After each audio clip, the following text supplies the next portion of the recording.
Hallo vrienden, het is ochtend en we zijn nu net terug van een vakantie van 1,5 week.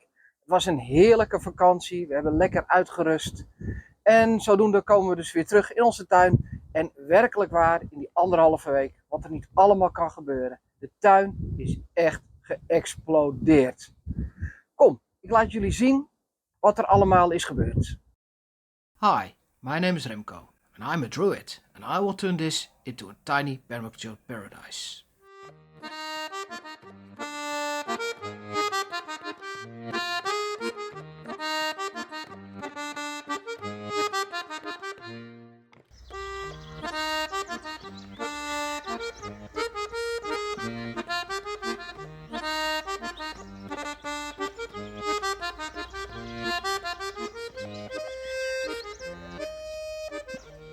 We kwamen dus terug van vakantie. Nadat we de koffers hadden uitgepakt en alles een beetje hadden opgeruimd, zijn we naar de tuin gereden. We waren natuurlijk erg benieuwd wat er allemaal veranderd was. De goudsbloemen hadden prachtige bloemen gekregen en de tomaten waren flink gegroeid. Maar dat waren niet alleen alle veranderingen.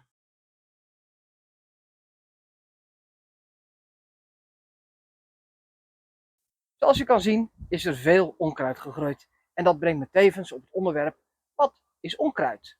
In mijn ogen is het gewoon een plantje die op de verkeerde plek is gegroeid. En wat moeten we eraan doen? Kijk, ik zie het ook als een hele mooie kans. Want dit is natuurlijk gewoon het perfecte materiaal om muls te maken.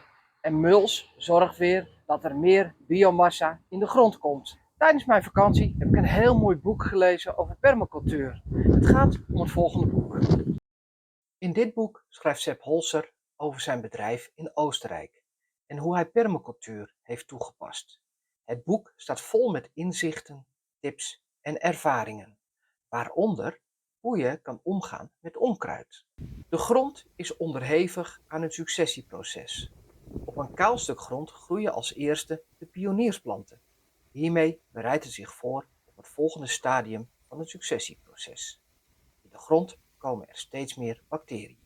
Het tweede stadium is die van de graslandvegetatie.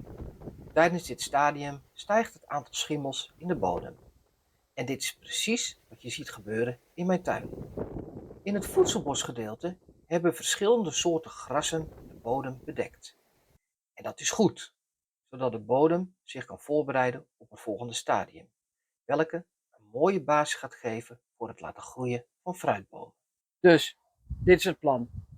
In het voorste stuk van onze tuin, en daar komt de fruittuin, wil ik vooral biomassa toevoegen. En daarom gaan we met de trimmer alle planten die wat hoger staan wegmaaien. Maar we laten het wel liggen. Zo op die manier kan de plant opgenomen worden in de grond. In de moestuin wil ik op een iets andere manier werken. Ook daar is het belangrijk om biomateriaal in de grond te brengen.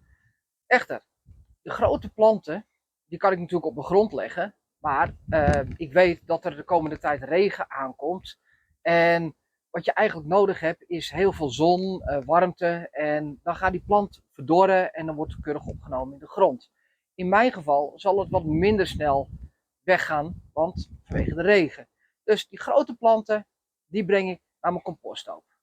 Maar de kleine planten, die kan ik weer prachtig in de grond alvast mulsen.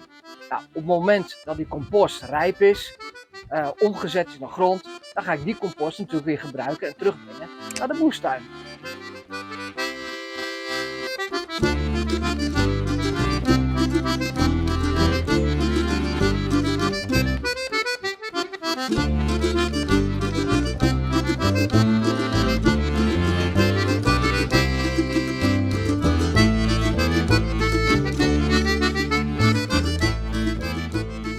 Ik haal niet alle planten weg.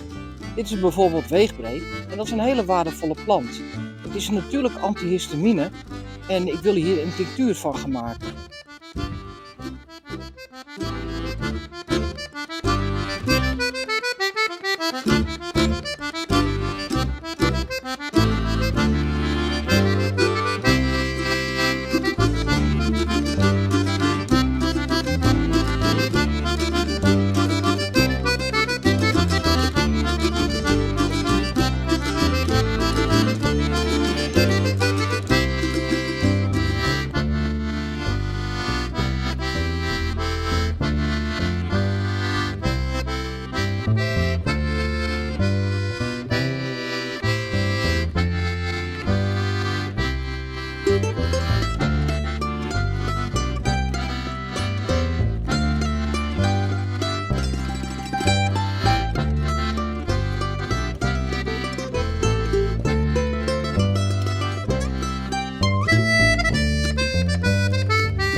is nu klaar voor de volgende stap. Maar dat zien jullie in het volgende filmpje. Wil je mijn project volgen? Abonneer je dan op dit kanaal. Dank voor het kijken en tot ziens.